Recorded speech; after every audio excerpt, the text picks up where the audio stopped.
What's up? An unorthodox video on my part, but whatevs. Keep it fresh, you know what I mean? I'm gonna try and keep this not to be so much of like a I'm a life coach, or I've got it all figured out, or this is how the world works. Um,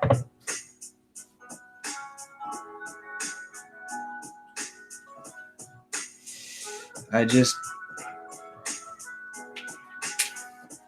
had a revelation.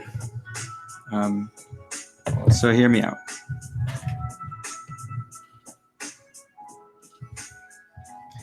I wanted to direct this at the younger squad, but it's I hope relevant and useful for everyone.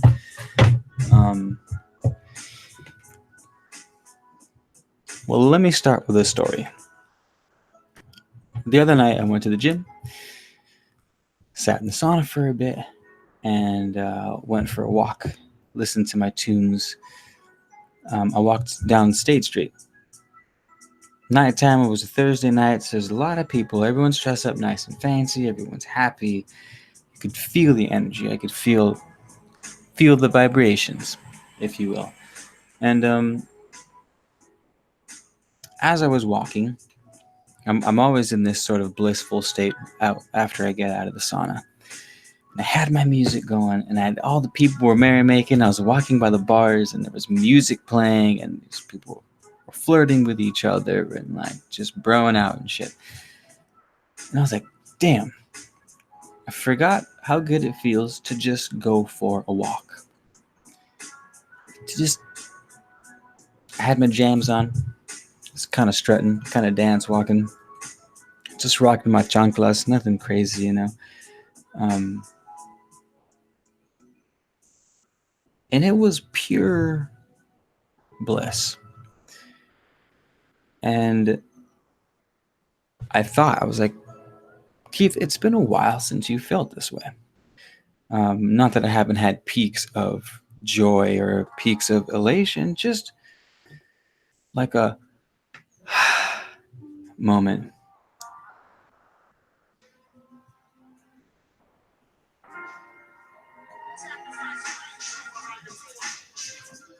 And what I realized was that I've had this sort of ambition for a couple years now of doing big things, of achieving great accomplishments, become an entrepreneur, fuck the grind. I gotta hustle 24/7. I gotta grow the empire. And I was excited to do it. And I've been doing it really well. But I guess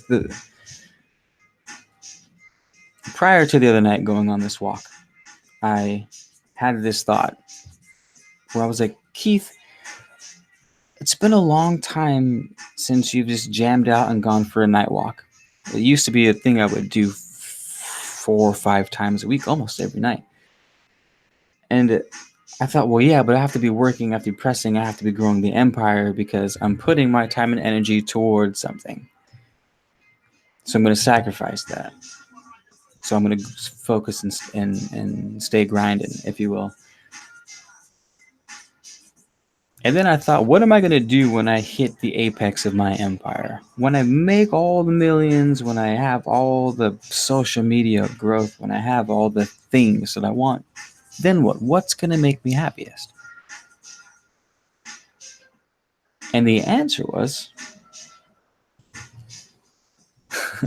it's going to sound silly, but the answer was going for night walks while listening to my jams in my favorite places. And then I thought, then what the fuck am I doing causing myself extreme stress and anxiety constantly trying to fucking build an empire? And I didn't have an answer.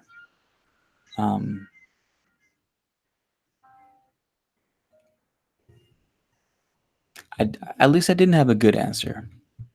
My answer went something sort of like this. Both really good reasons to keep doing it and be okay with the stress, and other reasons to maybe modify the goals right? Maybe it's time to go back to the drawing board and reevaluate some of my wants and my needs. Like, for example, now I have a family. So there's one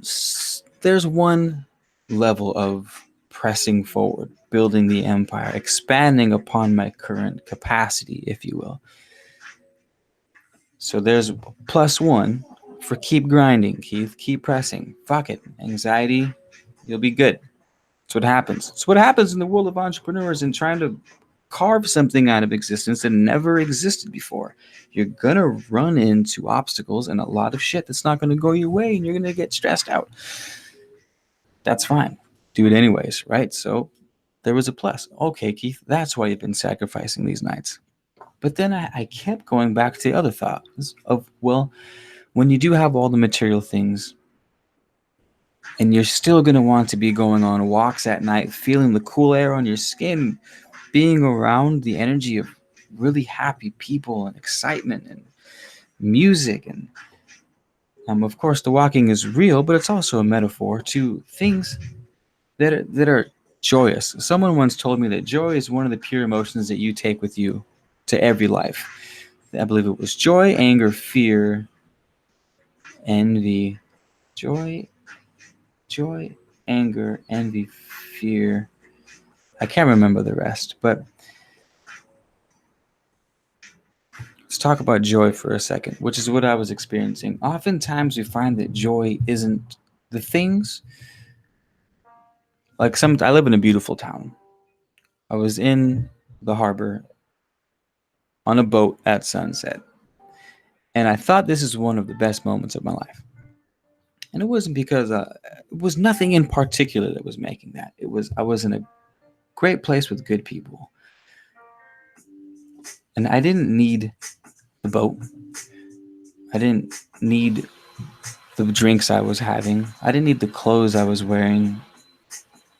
I didn't need anything but the sunset, the ocean, the breeze on my face, the music I was listening to, and the people I was talking to. And that was it. And you don't need any amount of money to get that done. And most of the time, I find, at least myself, I'm sure you can relate, that that's what the best moments in life are made out of. Sure, you have to save up enough money if you want that moment to happen in Bali, if you want that moment to happen in India, or if you want that moment to happen in China or South America. Okay, so you have to have some amount of grind to get to those places. But it's all the same thing.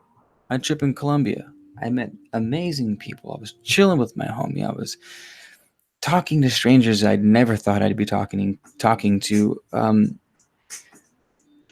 dancing in dirty ass bars like I never thought I would be doing before, and having a hell of a time. And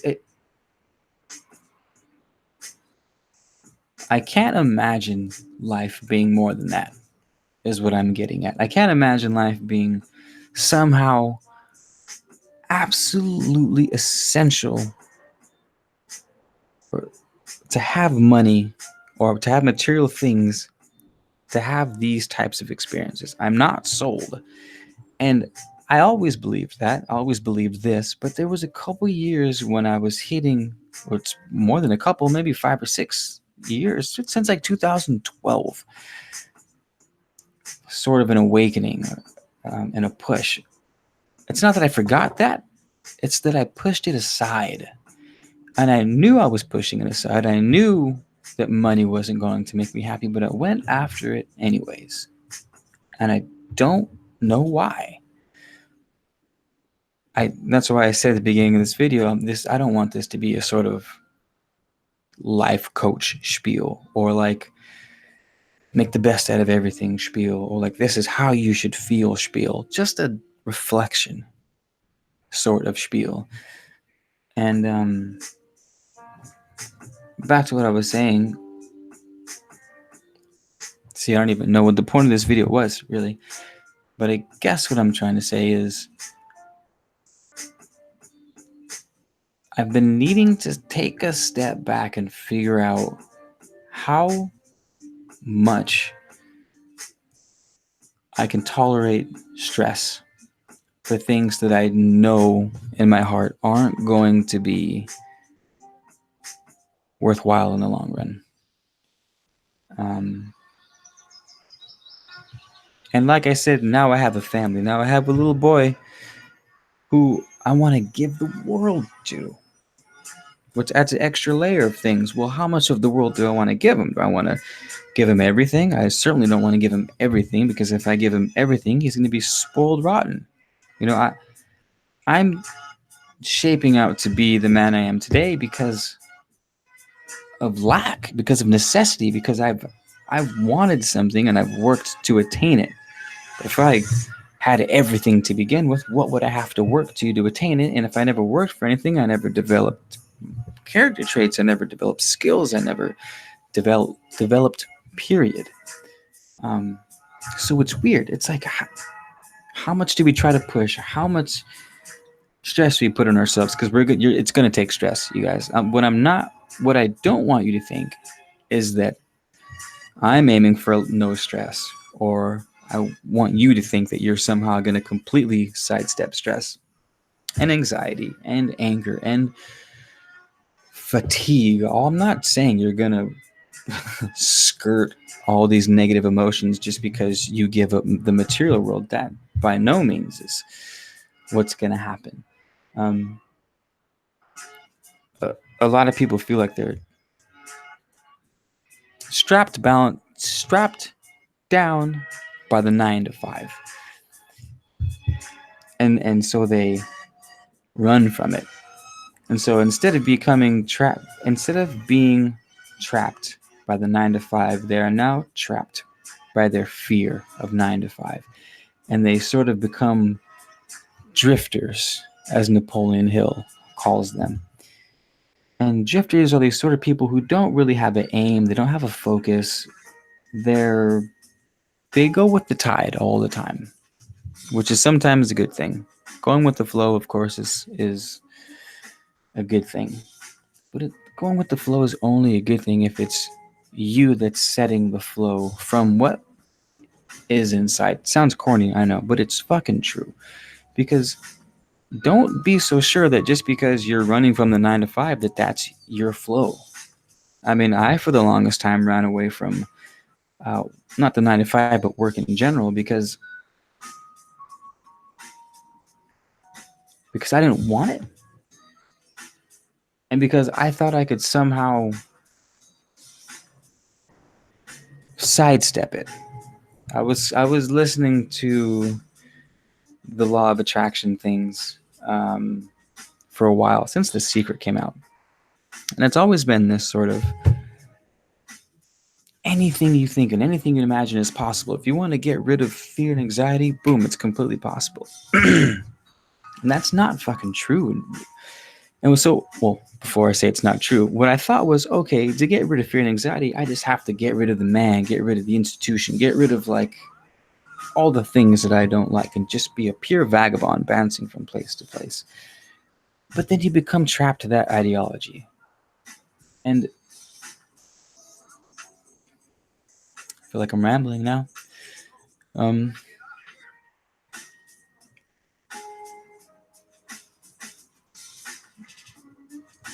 Eventually you'll find something that you like doing so much that's work related that it won't feel like work anymore. Just because it doesn't feel like work doesn't mean it's not work. And that's where I was getting confused at. That was my confusion. And then I realized, oh, I'm really excited about certain things. I can work on those things. And it's not going to be easy, and it's not going to be happy. It's going to be stressful. Like this YouTube channel, for example. Putting out content, editing content, staying consistent with content, staying consistent with other YouTube creators so that my networks are alive and strong. Because the only time you're going to make it in anything is if you have support of people. You need a community, you need a networking. Like, doesn't matter what you're doing. So that is a task. And making it fucking quality.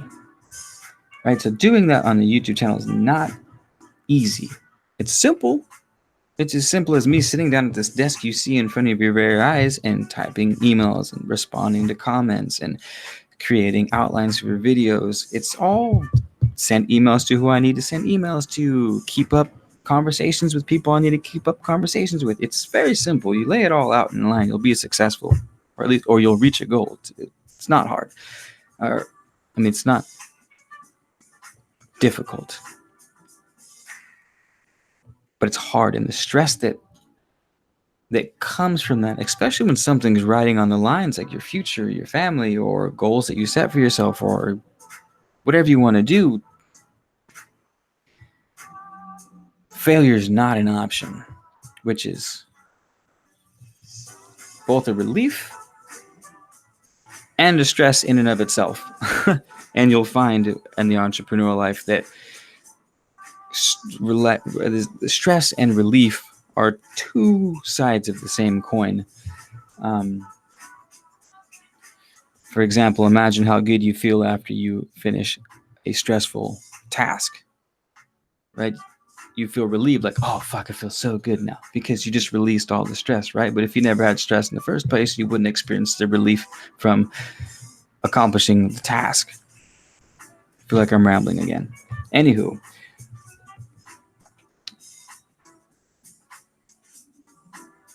we can justify stress when we do something that we really enjoy doing.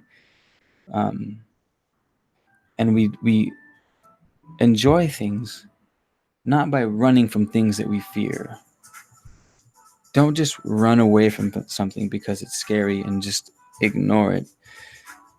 You gotta kind of fuck it, like, look at it and look at it sideways. Look at it up and down, and look at it diagonally. Look at it from the behind. Look at it with your eyes, and look at it with someone else's eyes, and look at it with your parents' eyes, and then look at it with your children's eyes. Look at it through strangers' eyes, and eventually you'll see that the thing you were afraid of is not necessarily the thing that you thought it was, or at least it's something you can tolerate.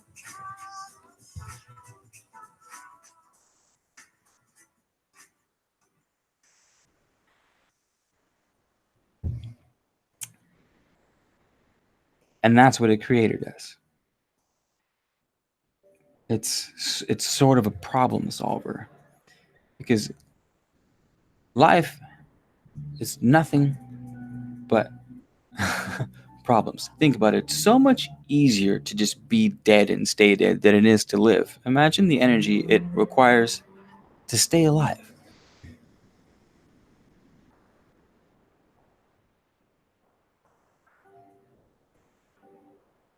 Mm.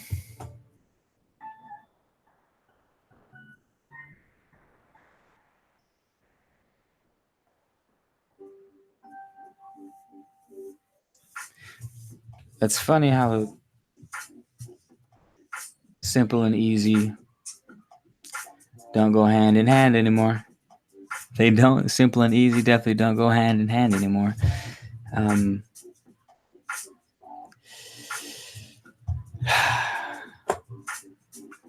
I don't know, but it keeps me up at night.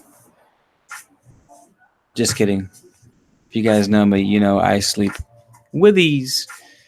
Sleeping is one of my favorite things to do. One of my favorite pastimes. I hate taking naps, but I do love sleeping. Go figure. But I don't know if that was helpful to just one of you. It's good enough for me. Or not. It was actually helpful for me to just talk about it. But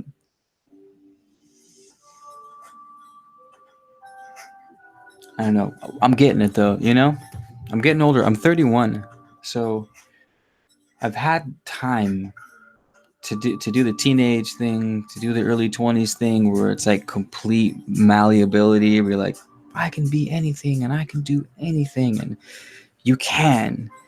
But here's what they don't tell you. Here's what, if I may continue, entrepreneurs, they tell you can be anything, and you can. But that doesn't mean you should. You should not do anything and everything. I cannot emphasize that enough. So here's another. This is I guess just doesn't necessarily apply to entrepreneurial type, but it fucking should, because the entrepreneurial hype right now is for young people. That's the new thing to do. Millennials caught on late, Generation X, all entrepreneurial, which is fine. Things come in waves. It's that fucking time of year again for enterprise. I get it. I'm part of the movement. But what I was taught is that you can be anything you want, and anything you want is not defined. It's just pure potential. And pure potential does not know which direction to go, because every direction is made available to it. When every option is made available to you, you hesitate and you stutter, and you balk. Sometimes people balk so fucking long that they're 30 years old and they don't realize it. Not that 30 years old is old. Trust me, you guys, if you're fucking early 20s, mid 20s, or even 30 yourself, you are not late to the game. Trust me, especially today. Some of the endeavors I'm doing now, for example, are going to take about 5 or 6 years realistically before they're pumping, right? Before they're pumping. And I'm like, damn, 5 or 6 years, that's so long from now. But 5 or 6 years prior to this, I was 24 years old. That was a fucking blink of an eye. And I thought 30 was just some distant, far off land. Could not have been further from the truth. Could not have been further wrong. Had I started this enterprise then, I would be killing it according to my needs. I'd be making easily $100K a year, which is not a lot, by the way, for Santa Barbara. But for me, for my lifestyle, Jesus H. Christ, I would be the fucking happiest man on the world if I was making $100,000 a year right now. Fucking kidding me? No debt collectors knocking at the door. No worry about money or about food. I can eat the best food every night. See the best fucking sunset in the world every night. Hang out with my favorite people every fucking day. What else? What do I need? A bigger car? What do I need? A bigger house? I want one. Like I said back in the beginning, sure, those things would be nice. It'd be great to experience those things. But like when it all comes down to it, me and a lot of money equals exactly what I described. It's my personal happiness. This is kind of where it comes down to. Again, the beginning of the video was like, you got to take serious stock and consideration into what sort of sacrifices you're willing to make to meet the happiness that you need. For me, I want everything, but I need so little that I don't need much money to be happy through and through. Everything past that is just me being a dickhead. Me like, how much more can I do? Not that I need anymore, but let's just test my limit. Let's test my capabilities of creating new things in the world. Always a possibility. But I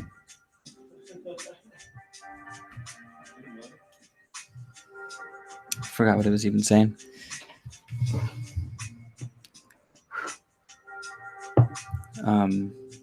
Actually, let's just go ahead and move that. Oh yeah, there was one more thing I wanted to mention about the Peter Pan syndrome. Despite what all social media tells you, it is not okay to be stuck from the age of like 18 to 24 for the rest of your life. I know your favorite actors and actresses. I know a lot of your favorite artists, especially the younger crowd, but the pop scene is all dominated by the J-Beebs and whoever the J-Beeb replacement is for now. And Disney started it.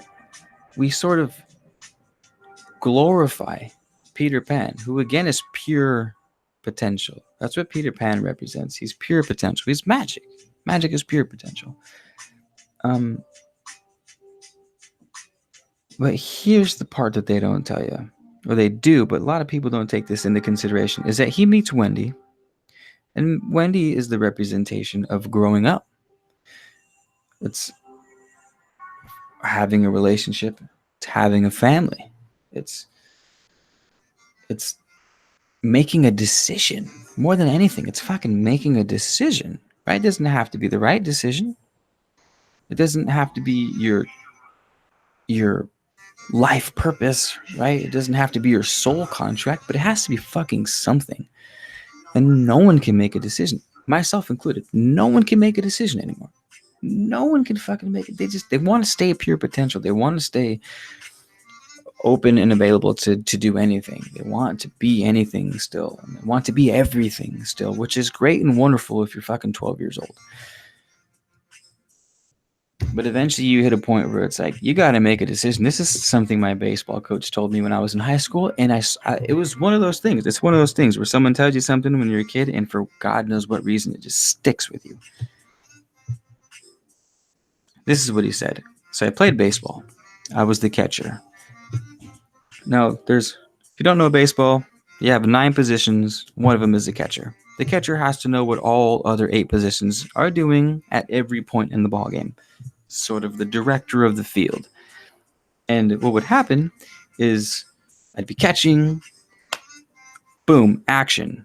I've got to calculate this, that, this, that, and then I have to make a decision on where the ball should go. You're throwing it over there, you're throwing it over there, you're throwing it to me. Like, you need to be like, what the fuck's going on?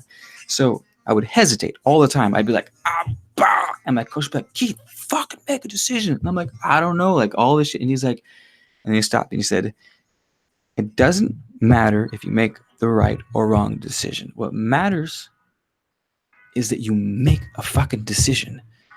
And then he's like, and then we'll learn. We'll figure it out.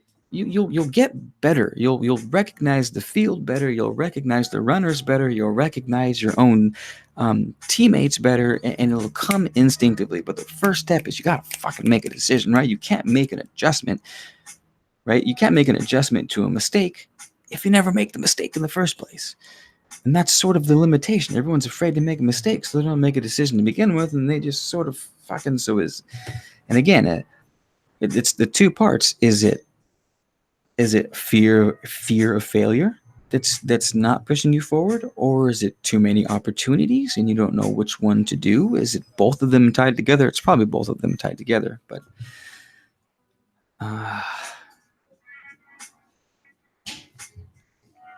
back to the Peter Pan syndrome. Don't fall into that trap. Live your life, of course. Don't grow up too fast. But, live your fucking life, right? Like I said, I started this video off saying I don't want to preach, or I don't want to be like your life coach or anything like that. Again, just sharing. So what I would tell myself then, like I'm talking to myself here, I would have said something like, enjoy the fuck out of every moment. Of course, live in the moment, but be mindful of the future, right? Be mindful that there is such thing as cause and effect. And if you make a certain, we'll say, if you make a certain variety of decisions over the next 5 years, that variety of decisions has a tone to it. If you continue making these decisions for the next 5 years, the tone that you create from those decisions is going to get louder and louder. And that tone, which is a vibration, is going to start to shake up your world. And your world will start to vibrate accordingly. The law of resonance. If you play music, that's what resonance is. You vibrate a string, and the other strings to that same tune are going to vibrate without being touched. It's called resonance. So that's what you do. You're going to sort of stimulate your world, Keith, if you make these decisions. So live in the moment, but be mindful of the future. Don't ignore the past. Another thing was I have no regrets. I have no regrets. They were just lessons. No, I have fucking regrets. I've made mistakes. And yes, there are such thing as mistakes, right? Of course, learn from them, make use of the mistakes, but that doesn't mean the mistake was never a bad thing. The fucking mistake was a bad thing, right? Not that you're gonna. We can't avoid the bad things. We can't avoid the mistakes, but what we can do is sort of make better mistakes, right? Like, I'm not a theoretical physicist, but if I was, I would study Einstein's work. Why? Because he made a fuck ton of mistakes and corrected them. So I'm going to make bigger mistakes, better mistakes, mistakes that are building upon someone else's knowledge. And that's sort of what we got to do about mistakes. We can't just be like, there's no such thing as regret, or there's no such thing as mistakes. There's no such thing as failure. It's only one way that you can't do something. Like, yeah, it's one way that you can't do something, but let's not fucking make mistakes that don't need to be made. And we can only do that, again, by being aware, by being conscious of our actions, being conscious that our thoughts, which lead to our actions, are really fucking important. And that we need to make sure that we are generating those thoughts most of the time and not having those thoughts generated for us. Don't be a drifter. Keyth, don't be a drifter. Make a decision. Make a bad decision and then make an adjustment.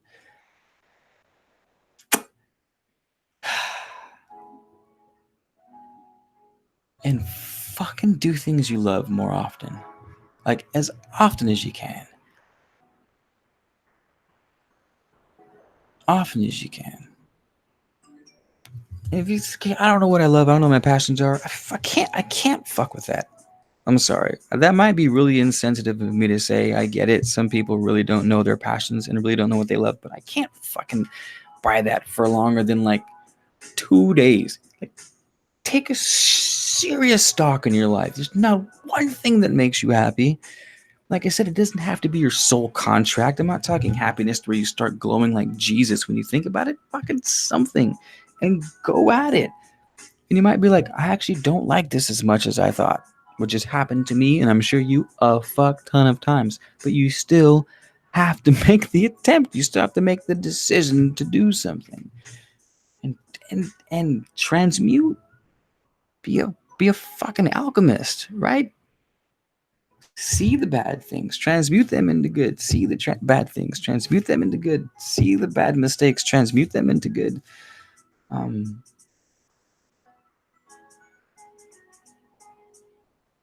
go on walks, Keyth, especially the ones around sunset. Make sure your battery's charged on your phone so you can listen to music the entire time. Keep it simple, right? Not keep it easy. It's not going to be easy. I don't care if you work a 9 to 5 or if you live in your mom's basement. Like, nothing's going to be easy. Everyone's got their own problems. You may think people with money have it easy, but first world men have the highest suicide rate of anywhere else in the world. So obviously, money's not it. Let's keep it simple.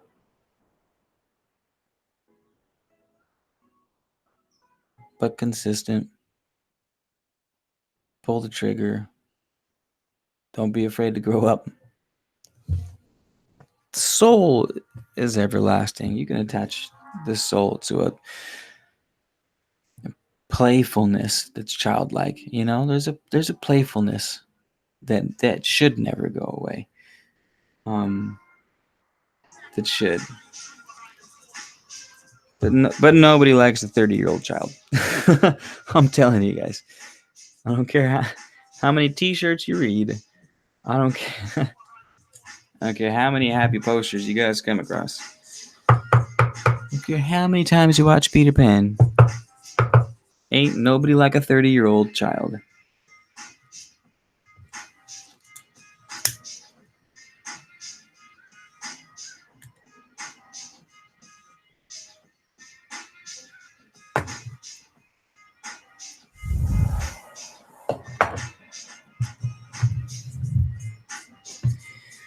I'm going to go ahead and check out.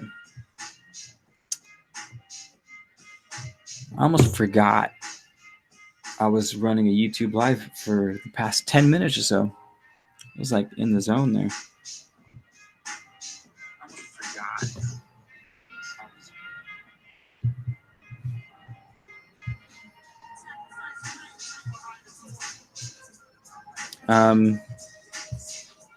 What's up, fam? If you don't mind, I'm gonna take a couple seconds to go ahead and read your guys' comments. See if I can catch up. There's a bit of you guys in here, so I'll just mass hello you all. Hello. Oh. Hello, all of you guys. Whoa, what happened? Hello, all of you guys.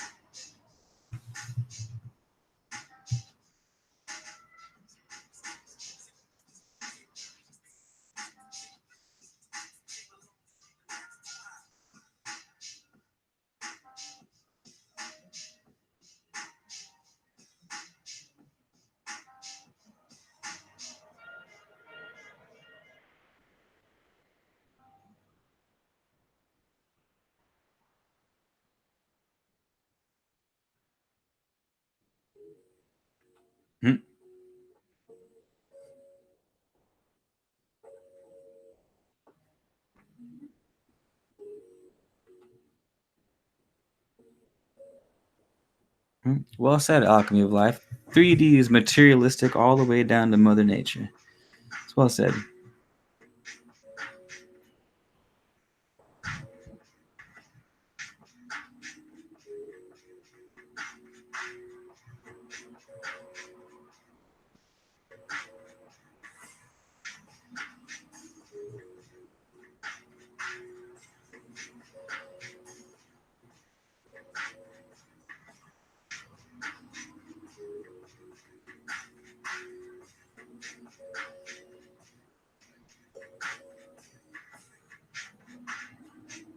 Well said, Johnny. Money is not the root of all evil. I wish people would understand that. And also hard to make and know who your friends are. That's also true.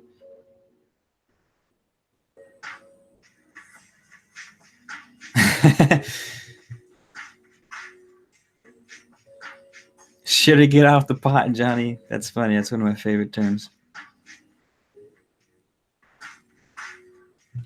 Hello, Matt, Alchemy, Tango. What up, y'all?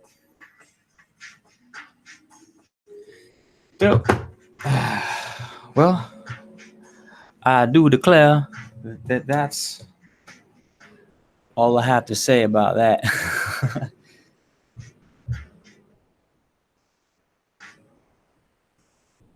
Sometimes I feel like I'm preaching. You know, it's actually interesting. Speaking about things people said when we were little and sticking with us forever. One of my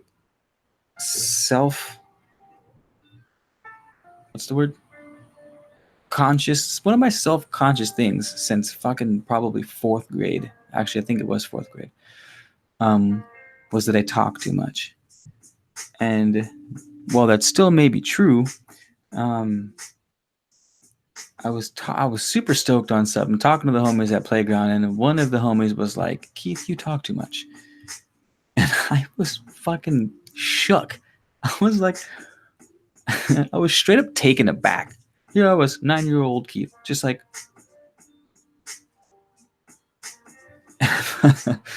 and like, I thought about that moment and think about that moment every time I feel like I'm talking too much. 9 years old. That was 20 years ago. Which is just silly. And I'm not sure I was going with this, but where was I going with this? Oh, with preaching and shit. Yeah, so whenever I ramble and go on tangents and like feel like I'm preaching, that thought comes up.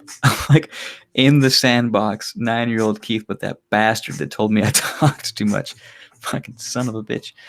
And the crazy thing is that may be true, but that doesn't make it a bad thing, or it doesn't make it that I should stop. You know what I mean? And it's so many times that we allow these judgments of ourselves to override like what has to happen. Like sometimes shit just has to happen. And I'm not saying like good things. I'm not saying bad things. I'm saying things just have to fucking happen. We have to make them happen. And whether they come out good or bad is like irrelevant. We just got to give it our all.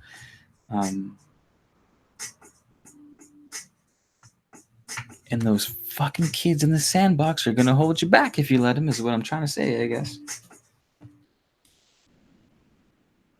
Actually, where is... I seem to have misplaced my Brukowski.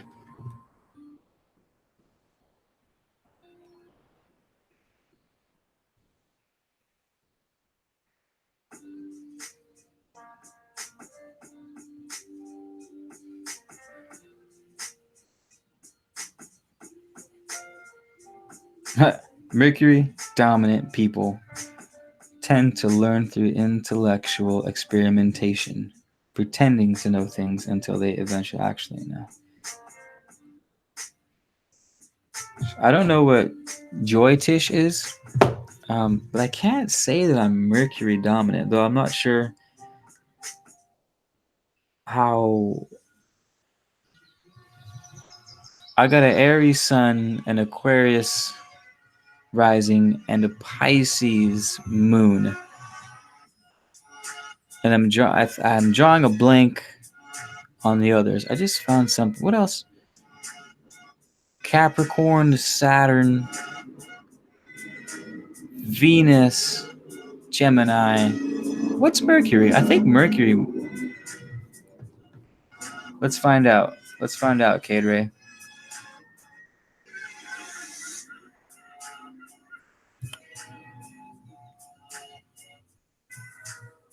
Yeah.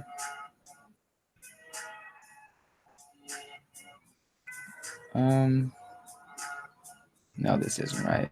I got this cool app that tells you all those things, and I trying to figure out how that works.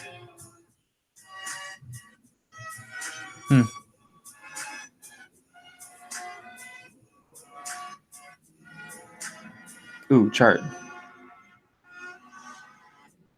Aquarius, Pisces, Mercury, Aries?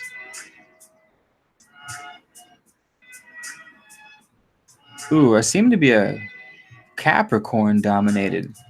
Interesting.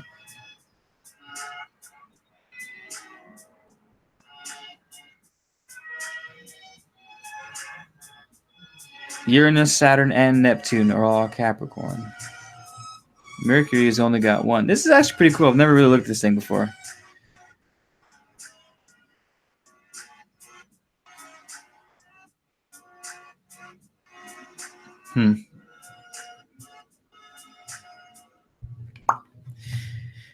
Anywho, where were we?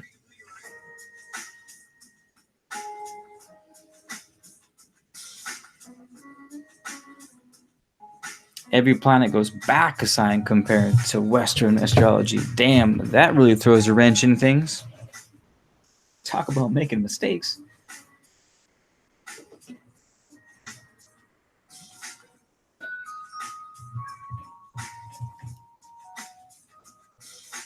Scorpio, be curious to see what's going on with Scorpio in my chart. I don't have any Scorpio. Can you not have a Scorpio? I'm not sure how to read these things, by the way. Aquarius, Pisces, Aries, Taurus, Gemini, Scorpio. Oh, Pluto. And whatever 9 means. Scorpio, Pluto, and 9. That sounds evil, though. Something tells me that might be kind of evil.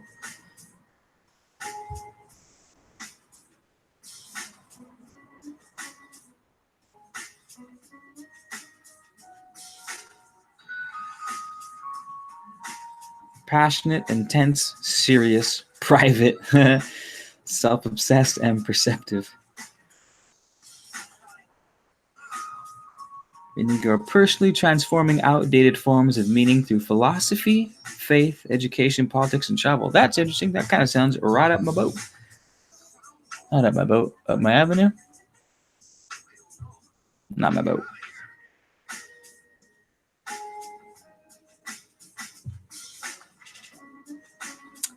Wait, Saint Gabriel is also known as Thoth? Or Thoth is also Saint Gabriel?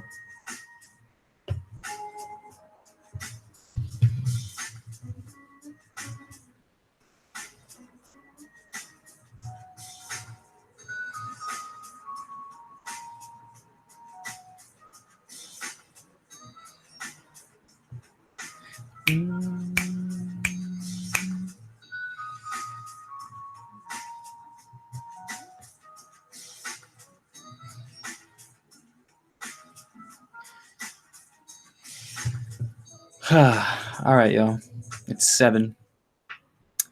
Methinks I'll chill hard. I'm going to play music on the streets tonight. I might go live tonight when I'm playing music on the streets, but we'll see.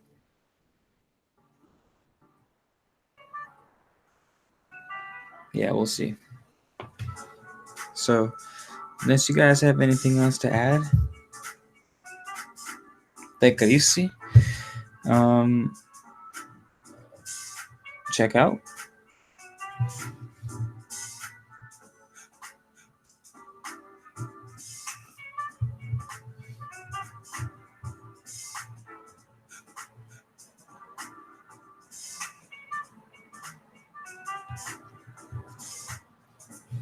So, whoops. Nope, seems like that's it. You guys have a good night.